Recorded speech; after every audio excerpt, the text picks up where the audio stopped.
मैं बिल्कुल नहीं बोल रही। आज एकादशी तो नहीं है, आज तो मजे की संख्या है, धीरे धीरे वे और बढ़ी है। हाँ, ऐसे तो नहीं क्योंकि श्रीमान जी को नाम सिया राम हो या सीता राम हो इसलिए ना बोल रही हो, क्योंकि ये और समस्या होती है। जब भावरें पढ़ती हैं तो पंडित जी जब 7-5 वचन सुनाते हैं तो एक वचन ये भी सुनाते हैं कि पत्नी को पति का नाम नहीं लेना चाहिए, लेकिन न्यू जनरेशन मॉडर्न जमाना में तो नामे लेके बुलाती हैं, है ना। इसलिए वास्तव में नहीं लेना चाहिए।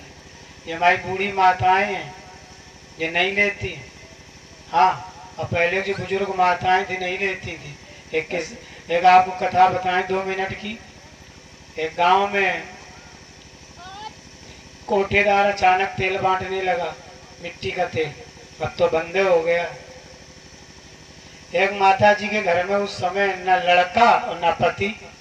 सोचा कोठेदार महीने में एक बार बांटता है, और अगर आज तेल नहीं आया तो महीने भर जलाया क्या जाएगा, घर में अंधेरा रहेगा। सोचने लगी जिंदगी में घर से बाहर नहीं निकली, लेकिन तेल लाना जरूरी। तो 80 साल की बुढ़िया ने कहा लाओ आज हम ही ले आवे जाके। तो घर में ढूंढा कि तेल की कट्टी कहाँ रखी, कट्टी मिल गई। फिर ढूंढती रही कि देख कारट कहाँ रखा है, तो कारट इधर उधर ढूंढ रही, नहीं मिला। तो दीवार की किनारे आरे में कारट रखा मिला। तो बरछुआनी में सब जीर्ण शीर्ण हुई गो। कारट ले लिया, ध्यान देना, और कट्टी ले ली, और जब देहरी के बाहर पैर रखा तो 1.5 हाथ का घूंघट मार करके और श्रोताओं तेल लेने के लिए निकल पड़े।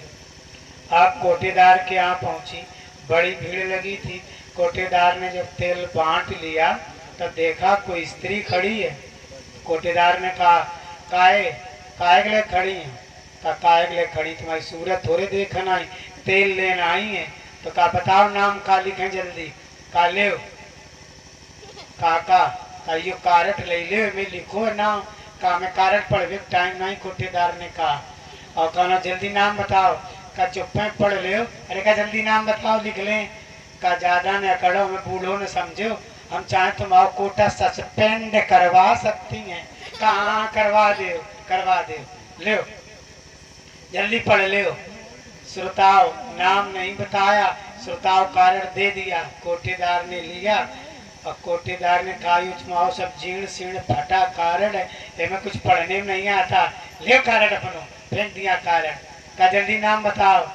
कहा तो कोठेदार पीछे पड़ गो, 80 साल की उम्र हो गई, हमने कभी पति का नाम नहीं लिया, हमें लगता आज लेना ही पड़ेगा। कहा भैया अच्छा ऐसो करो, तुम तीर्थन को नाम ले लो। कोठेदार बोलो तेल बांटेंगे तीर्थन को नाम ले, जल्दी नाम बताओ। अरे का भैया ले लो। का अयोध्या। का ना, अरे तुम पूरब चले गए, यहाँ जाओ पछाए वाले तीर्थन में। तो कोठेदार ने कहा मथुरा। का तो ना मथुरा। बोले ना, बोले थोड़ो और का थोड़ो का है। बोले भागवत समाप्त हुए बाद जब बांटो याद है। का प्रसाद। का मथुरा प्रसाद। बोले हाँ, तब मथुरा प्रसाद लिखोगे तब तेल मिलो, लेकिन अपने पति का नाम नहीं लिया। ये हमारी भारतीय संस्कृति है, क्योंकि पति का नाम लेने में, कंजूस व्यक्ति का नाम लेने में, और जो बड़े लड़का बहू का नाम लेने में पाप लगता है, इनकी आयु कम होती है। इसलिए बड़े बड़े लड़का बहू का और पति का नाम नहीं लिया जाता है। लेकिन संकट के समय ले लो तो कोई 44 धारा नहीं लगी। हाँ, ऐसो न हो तीर्थ में गई और 2 किलोमीटर ही आगे निकल गए, तुम पीछे रह गई, अब ढूंढे न पावो तो वही तो चिल्ला पड़ो फलाने ढाड़े हो, हमें तो डिवाए चलो संग गए, तब पाप नहीं लगी है। लेकिन घर में मर्यादा में रहना चाहिए। बोलिए शंकर भगवान के जय हो।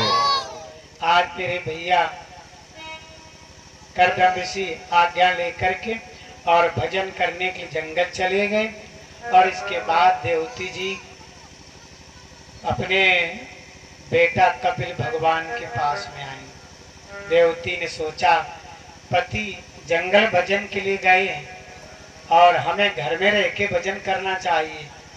तो जब भजन में मन लगाया तो मन लगा नहीं। बेटा के पास में पहुंची, बेटा कपिल, हाँ माता। कहा माता हम भगवान के भजन मन लगाती, हमारा लगता क्यों नहीं है? घर गृहस्थी में चला जाता है। और पहला प्रश्न। दूसरा, भगवान में मन लगाने का साधन क्या है? 2 प्रश्न हो गए।